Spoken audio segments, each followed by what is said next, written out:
Hey there, people of the grid. It's a weeknight and you're in the garage with Miker. And Melissa. And what are we doing tonight, Melissa? We are fixing a moped. We are fixing, more specifically, an electric Razor mini moped that we got for free from somebody who wanted to get rid of it.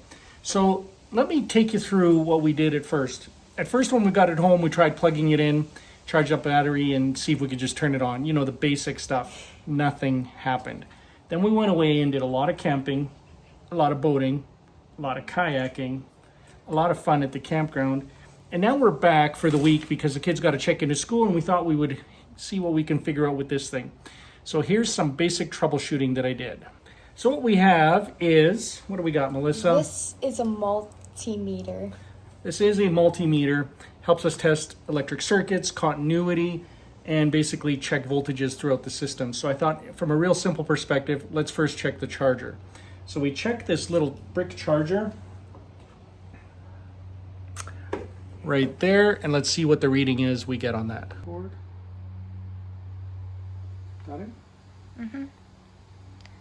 Looks like what we're reading right now is 27 volts.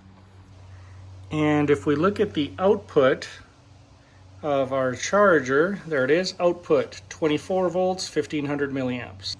So that's pretty good. That means that our charging brick is healthy. We don't need a new charging brick. It can inject the needed 24 volts into the system. The fact that it's giving us 27 just means that it's really, really good. And then what we did was one other little thing. It involved some soldering. Now, when we brought the moped home, I said we had first plugged it in to see if it would charge up, and nothing happened. The reason that nothing happened was there was one solder line, the neutral or the negative, that wasn't even soldered from the charge connection port into the charge system and then ultimately into the battery.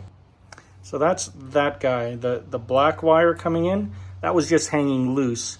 So what Melissa and I did is we soldered it on so that now when we plug in the charger, we're getting power into the moped, and then from the internals, that actually goes and feeds the battery management system, which gets it to the batteries. And we did one other check, which was that connector that connects the two batteries. The two batteries are connected in parallel. Yeah, I believe it's parallel. The two batteries are connected in parallel, and that charge connector, I want to make sure that when we plug the batteries in, it's actually delivering power right to that battery terminal. And it was, because we were reading 26 volts right on that battery connector. So we got the power coming in, it goes down through the charge controller, and then it feeds through this connector the two batteries that we're charging. And really, I think all we can do now is wait. I mean, this thing probably hasn't seen power for, could be over a year. So I think we're gonna let it charge overnight. We got it in a safe place in the garage here, and we'll come check on it another day, hopefully tomorrow if we're not busy tomorrow night. I'm gonna check on it tomorrow. Are you?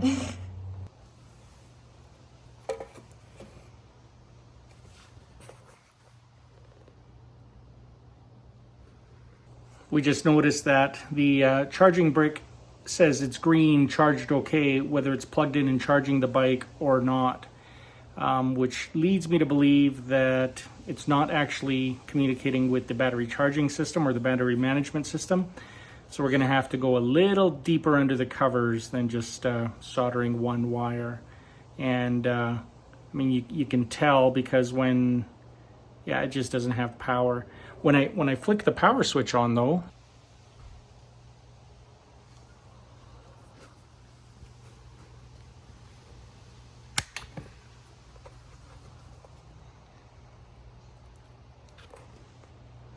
all right, so when you flip the power switch on, it gets power. When you activate the twist knob, now ideally it's supposed to have a cutoff circuit so that you can't engage power while it's charging.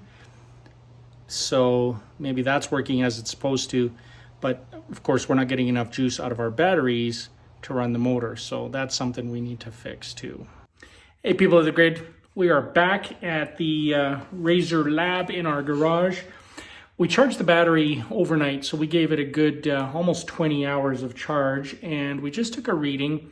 The batteries are showing a 14 volt charge, 14.6, which is looking the way it should. So the batteries did get a charge. Now the problem's kind of moved downstream from there, because when I turn on the power switch, I just get a tiny flash on the throttle and then the light goes out. So now we're gonna go check out the controller and start hunting there.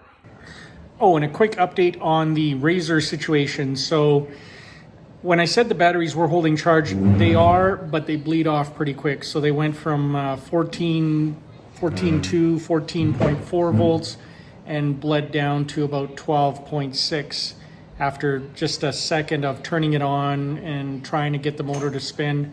So I'm pretty sure the batteries are shot. I'm pretty sure the controller is shot as well.